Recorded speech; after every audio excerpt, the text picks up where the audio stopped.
Rajpipla civil હોસ્પિટલમાં શું ઘટના બની? નર્મદા જિલ્લાનું વડુ મથક કહેવાતી એવી રાજપીપળા હોસ્પિટલ, અમે વારંવાર આ હોસ્પિટલમાં રજૂઆતો કરીએ છીએ, ડોક્ટરશ્રીઓને, સ્ટાફને, પણ તેમ છતાં પણ વારંવાર આવી ઘટનાઓ બને છે. આજે રાત્રિના સમયેથી લઈને મોર્નિંગ સુધીમાં 3 બાળકો મૃત્યુ પામ્યા છે. જે નવજાત શિશુઓ હતા, 3-4 દિવસના બાળકો હતા.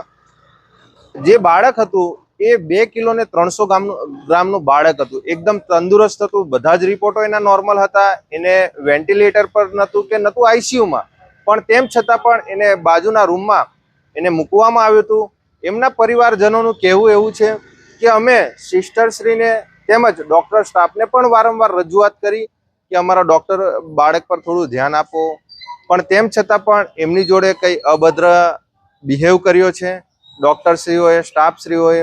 આ ખૂબ જ દુઃખદ છે. અને જે 3 શિશુઓનું મૃત્યુ થયું છે, એવા તો આખા મહિનામાં અને વર્ષમાં કેટલા બાળકો મૃત્યુ પામતા હશે જો એક જ નાઇટમાં જો આટલી ઘટનાઓ બને છે તેમ છતાં. એટલે અમારે પ્રશાસનને તેમજ ખાસ કરીને ડોક્ટર સ્ટાફને પણ અમારે કહેવું છે કે તમે જે પણ કોઈ પેશન્ટો આવે છે એની પર પૂરતું ધ્યાન આપો, પૂરતી ટ્રીટમેન્ટ આપો કે આવી ઘટના આવનારા દિવસોમાં ના બને. વારંવાર લોકોની રજૂઆતો આવે છે, અમે વારંવાર અહીંયા ગાડી આવીએ છીએ. અને સાથે સાથે આજે જે ત્યાં ગાડી જે ડિલિવરી જે વોર્ડમાં અમે ગયા તો ત્યાં ગાડી જે ડિલિવરી કરેલી જે મહિલાઓ છે એમને નીચે પાથરી અને એમને ત્યાં ગાડી સુવડાવવામાં આવે છે. એટલે આ ખૂબ જ શરમજનક બાબત છે. અને સાથે સાથે બીજા વોર્ડની મુલાકાત લીધી, અમારા દર્દીઓના વાલીઓએ અમને રજૂઆત કરી તો એક મહિલાને ગઈકાલનું એને બ્લડિંગ થઈ રહ્યું છે. એ બ્લડિંગ હજુ સુધી બંધ નથી થયું અને ફક્ત ને ફક્ત એક જ ઇન્જેક્શન એમને આપવામાં આવ્યું છે. ત્યારબાદ એમને નથી બોટલ આપવામાં આવ્યા કે નથી એ બાબતે કોઈ એમને ટ્રીટમેન્ટ આપવામાં આવી. તો આ કેટલી નિષ્કાળજી છે રાજપીપળા સિવિલ હોસ્પિટલની. હોસ્પિટલના સત્તાવાળાઓ સાથે તમે વાત કરી તો ત્યારે તમને શું કીધું?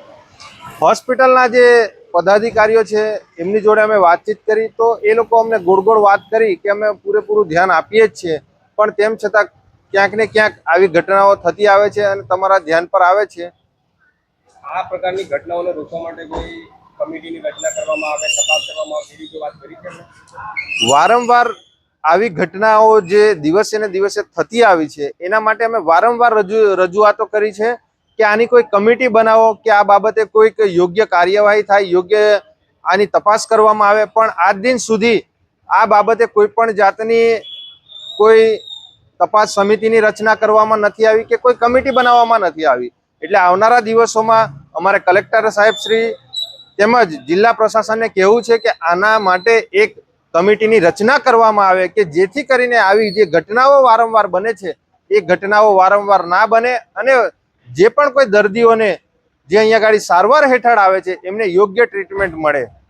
જિલ્લાના સાંસદ છે, આ જિલ્લામાં ધારાસભ્યો પણ છે અને સંકલન બેઠક પણ દર મહિને થાય છે, તો એના વિશે તમે શું કહેશો?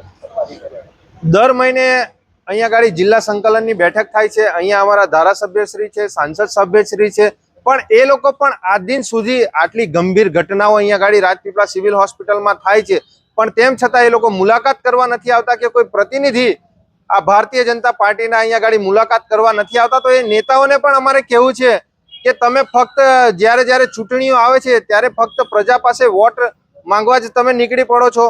આ રાજપીપળા સિવિલ હોસ્પિટલમાં રોજની કેટલી આવી ઘટનાઓ બને છે. ઘણા બધા એક્સિડન્ટના કેસ આવે છે, ડિલિવરીના કેસ આવે છે, બીજા ગંભીર કેસો આવે છે. આની પર ઘણા બધા લોકો મૃત્યુ પામે છે.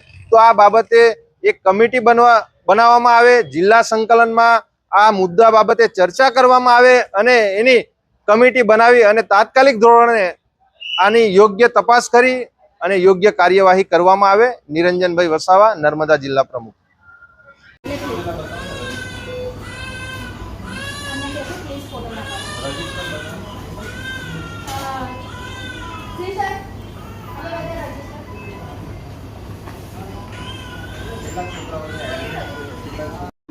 ડોક્ટરો પણ અવેલેબલ રાખો કે જેથી કરીને આવી કલાક હોય છે અને રાઉન્ડ ધ ક્લોક હોય છે. એ કાલે રાત્રે બી હતા, 1 વાગે રાત્રે ડોક્ટરે જોયું પણ છે. આ ઘટના મોર્નિંગની છે. હા બરોબર. અને બીજી જે ઘટના રાત્રે થઈ છે હા, અને બીજી જે ઘટના થઈ એ સાંજે થઈ છે. હા પણ હું તમને કહું છું ને ડોક્ટર નથી એવું ક્યાં છે એ પેશન્ટ ઓલરેડી 3 દિવસથી વેન્ટિલેટર પર છે. એનો ફેફસા એનું હૃદયનું પમ્પિંગ જે વખત જાય એના હૃદયના પમ્પિંગ માટેના ઇન્જેક્શન ઉપર કોઈક જગ્યાએ તો ફેલ થવાની શક્યતા રહેતી હોય. અને એવું નથી કે આ અહીંયાનો છે. આ જ પેશન્ટ ધારો કે વડોદરાની આઈસીયુમાં હોય તો ત્યાં બી આવા ડેથ થાય છે. આપનું જે પેશન્ટ એક્સપર્ટ થઈ ગયું એ વેન્ટિલેટર પર બિલકુલ વેન્ટિલેટર પર નથી. તો કયા કારણસર તો એ તો હું તમને કહું છું કે અમે જેટલું બી એનું તારણ જે તપાસ કરતા હોઈએ છે એમાં બધું નોર્મલ છે. હવે રહી વાત આપણે કે ના તમે મને કહો છે તો એના માટે મારે પેથોલોજી પોસ્ટમોર્ટમ કરાવવું એવું હું કહી રહ્યો છું. હું એવું નથી કહી રહ્યો કે ના હું તમને કંઈ જૂઠું કે ગેરમાર્ગે દોરવાની કોશિશ નથી કરી કે આવું છે કેવું છે. જે છે વાસ્તવિકતા એ કહી રહ્યો છું કે આવા ઘણી વખત ખાસ કરીને ન્યૂબોર્ન એનું કારણ છે ન્યૂબોર્ન નવજાત શિશુ કમ્પ્લેન ના કરી શકે મને આવું બરાબર. થોડું મોટું એજ ગ્રુપ હોય તો એ કહે કે મને ચક્કર આવે છે, મને આવું થાય છે, મને આવું થાય છે. પણ તમામ રિપોર્ટો કમ્પ્લીટ હોવા છતાં પણ આવી ઘટના બને એના માટે જ કહું છું એનો ઉપાય આપણને પેથોલોજીકલ પોસ્ટમોર્ટમ કરવાનો. હવે એવું તો આપણે દરેક બાળકોનું જે એક્સપર્ટ છે એમના ના, પોસ્ટમોર્ટમ એવું ના થાય. જો સમિતિ પણ તમે પોતે જ રચો છો બરાબર એટલે